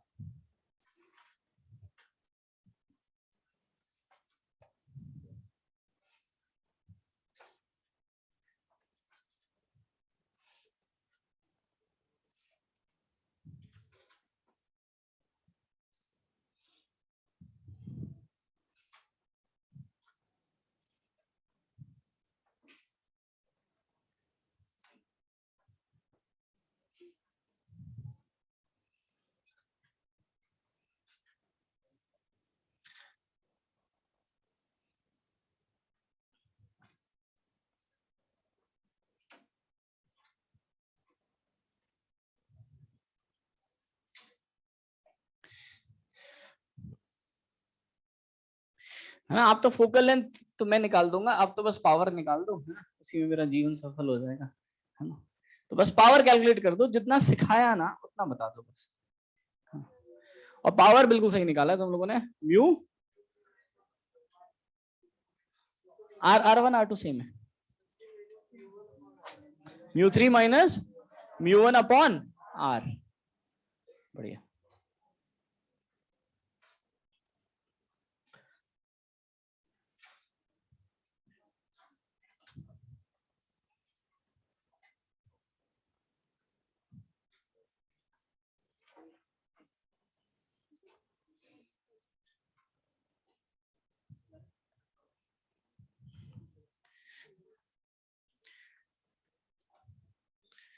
चलो सब लोग इधर देखो, कॉपी पेन छोड़ दो, मैं आपको दो तरह से उसको एक्सप्लेन करने की कोशिश करूंगा जिससे आपको एक एक पॉइंट अच्छे से समझ में आ जाए, साथ में सॉल्व करेंगे, ठीक है। सब लोग इधर देखो, सबसे पहले हम क्या करें, इसकी इफेक्टिव पावर निकाल लें। निकाल सकते हैं इफेक्टिव पावर, बताते चलो बेटा कितना आएगा। P इज इक्वल टू, यहां से चले और यहां पहुंच जाते हैं, ये करें, ये डायरेक्शन ऑफ इंसिडेंट रे। तो पहले आएगा μ2 माइनस μ1 अपॉन प्लस का आर की माइनस का प्लस का आर, बहुत बढ़िया, यहां तक आ गए। फिर यहां से यहां गए तो μ3 माइनस μ2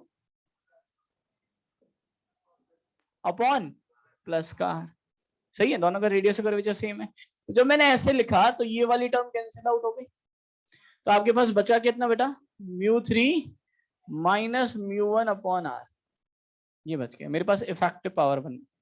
इसको लिख दे इक्वेशन नंबर 1। सब लोग इधर देखो, ये बताओ आपने refraction from the curve surface पढ़ा, तो उसका एक फॉर्मूला आया होगा आपके पास, μ2 by v minus μ1 by u is equal to,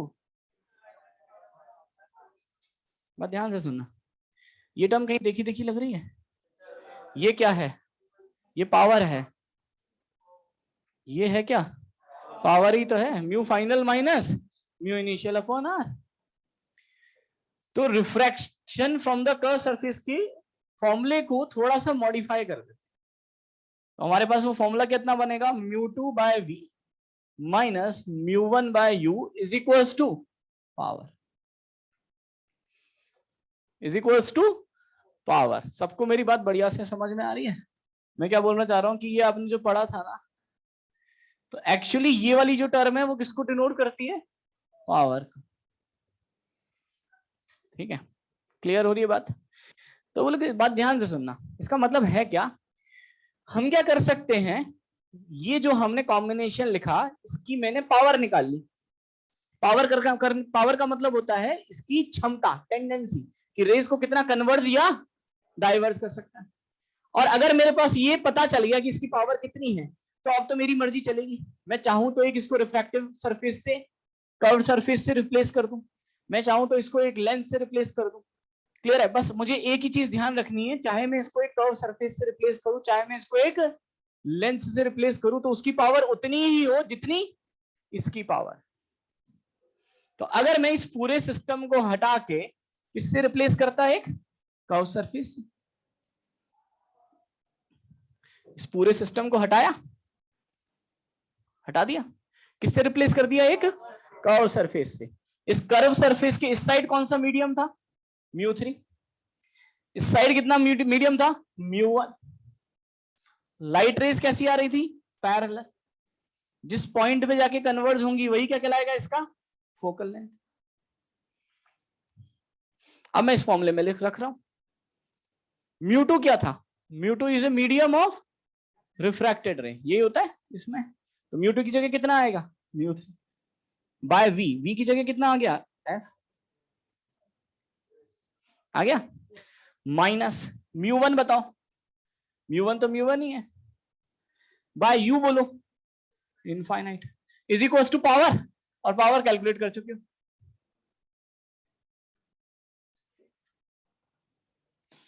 तो यहां से फोकल लेंथ आ गई आपके पास, फोकल लेंथ की वैल्यू कितनी आई, μ3r अपॉन μ3 माइनस μ1।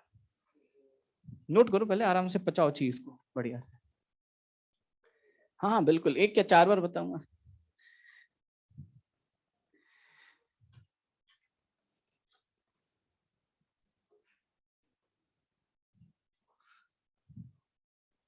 जब आप नोट कर रहे हो तो आप बिल्कुल समझ समझ के नोट करो, है ना, तो आपको चीजें बहुत अच्छे से क्लियर होंगी और इसको आप क्वेश्चंस में डायरेक्टली अप्लाई कर पाओगे।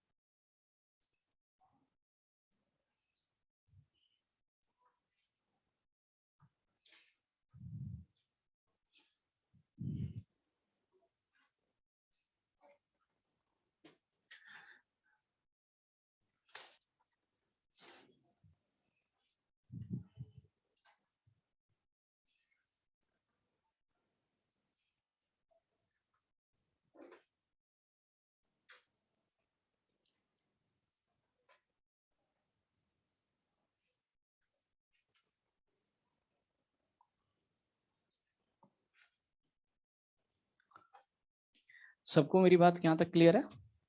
नोट करो पहले।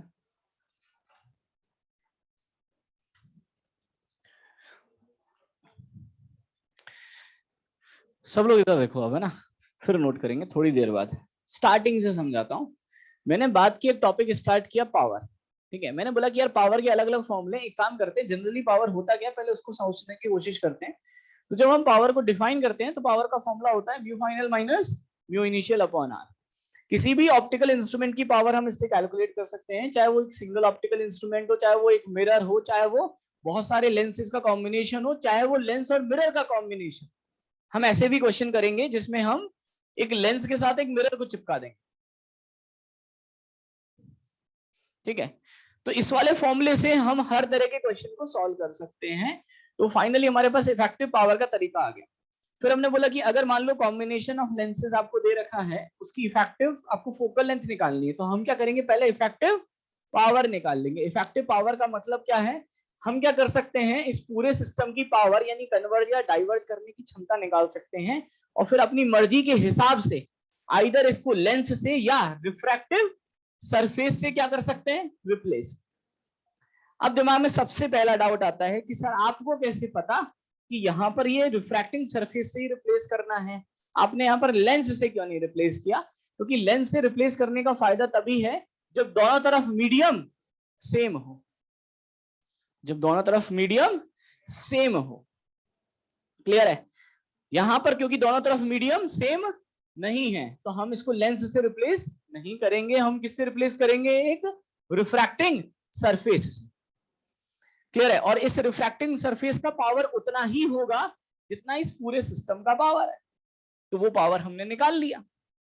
फिर हमने रिफ्रैक्टिंग सरफेसेस का फॉर्मूला लगाया, that is μ2 by v minus μ1 by u is equals to μ2 minus μ1 by r। और हमने बोला ये वाली जो टर्म होती है ना, ये पावर को ही डिनोट करती है, तो मैं इसको हटा दूंगा, अब इसकी जगह क्या लिख दूंगा, पावर। कौन सी पावर? जो हमने कैलकुलेट की।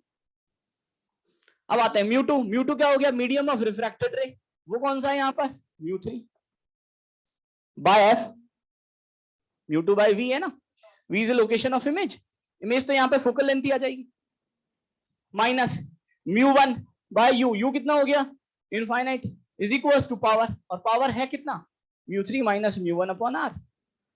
क्लियर हो रही है बात सबको? That is equals to f is equals to कितना आ गया, μ3 r अपॉन μ3 माइनस μ1। सबको मेरी बात बढ़िया से समझ में आ रही है बेटा? जैसे और एग्जांपल की अगर बात करें, इसको हटा दूं मैं,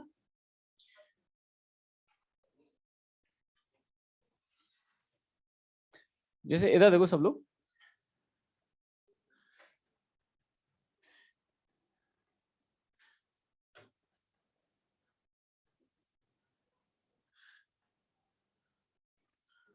जैसे मान लो कि अगर आपको कुछ इस तरह का एक कॉम्बिनेशन दे रखा है, इसकी रेडियस दे रखी है आर और इसकी भी दे रखी है आर, इसका रिफ्रैक्टिव इंडेक्स म्यू सेम है, आपको कैलकुलेट करना है, फाइंड आउट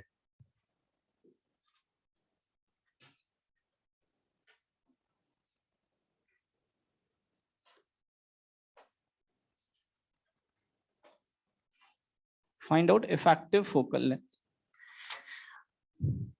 अब बात ध्यान से सुनना, अगर कुछ भी नहीं दे रखा बाहर के मीडियम के बारे में तो हमेशा उसको क्या कंसीडर करना है, एयर। क्लियर है? अब इसको सॉल्व करने का तरीका क्या है, इसकी दो मेथड है। पहला, अब मेरे साथ साथ बताते चलो, ठीक है। सबसे पहले तो इफेक्टिव पावर निकालें, तो कितनी जल्दी आंसर आ जाएगा इफेक्टिव पावर से, फटाफट बताते चलो। इफेक्टिव पावर यहां से चले, कितना आएगा, म्यू -1 अपॉन आर, कितना, इनफाइनाइट। सही है? फिर यहां से यहां चले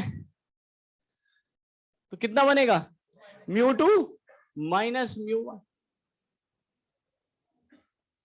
है ना, अपॉन आर किसका, माइनस का। ठीक है?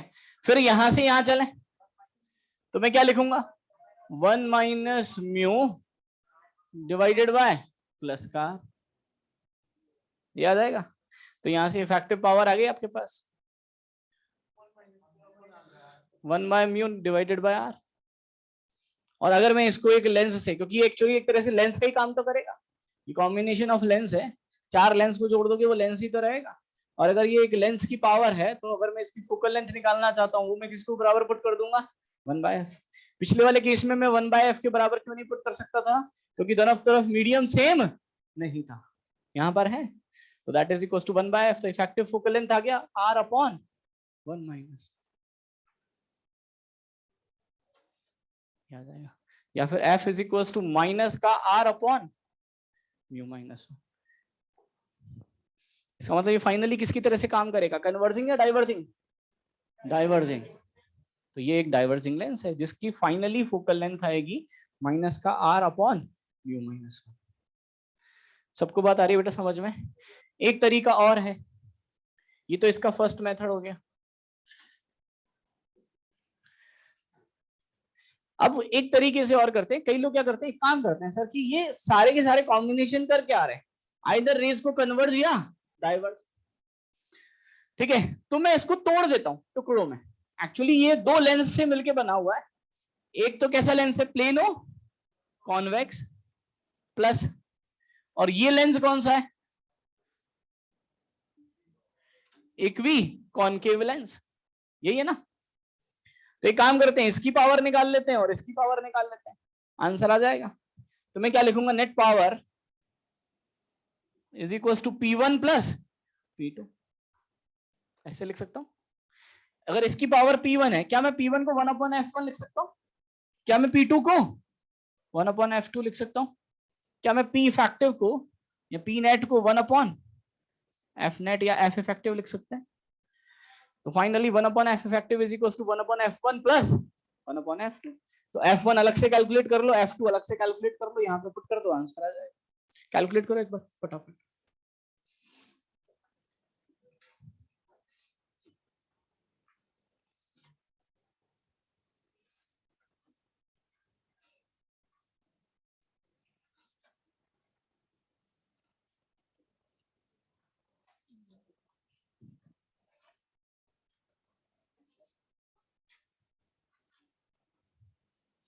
अगर मैं f1 को लिखूंगा तो ये आएगा mu minus 1/r1 minus 1/r2, तो ये बनेगा mu minus 1 divided by r,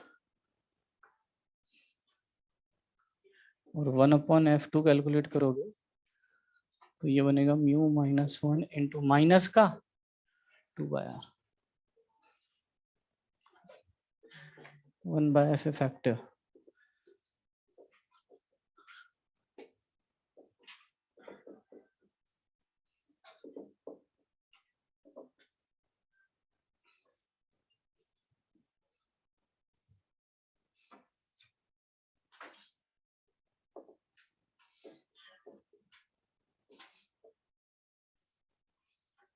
answer आ जाएगा।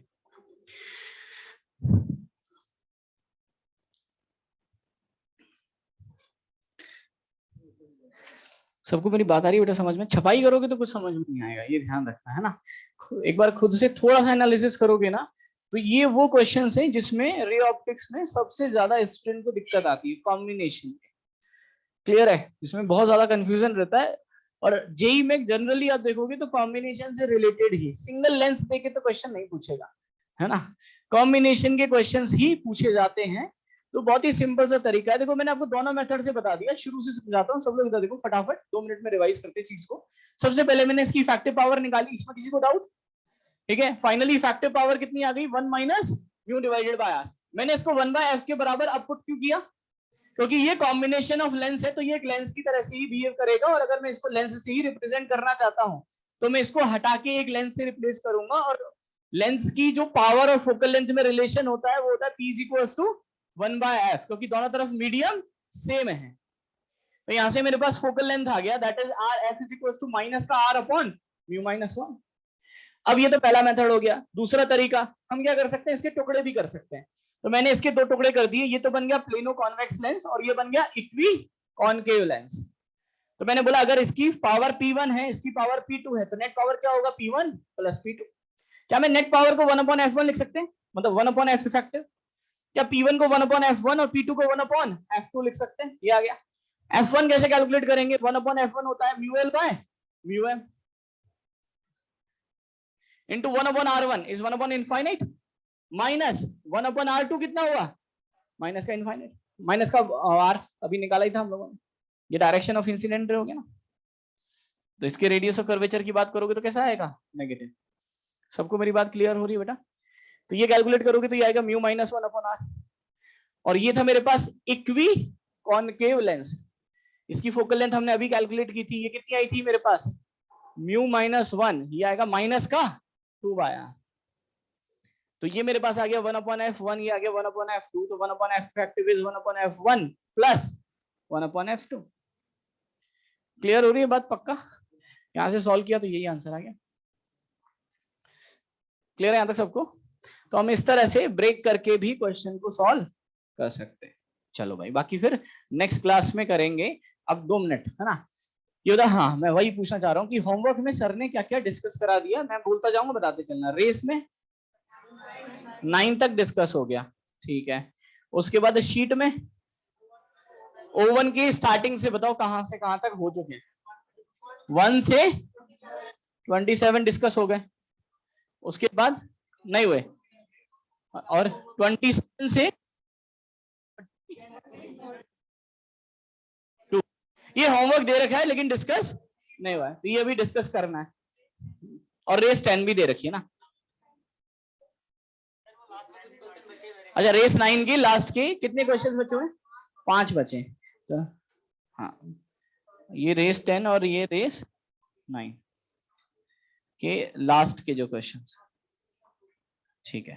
तो कल के लिए जो होमवर्क रहेगा वो यही रहेगा, अपन इसको डिस्कस करेंगे। अभी पहले इसको खत्म करते हैं।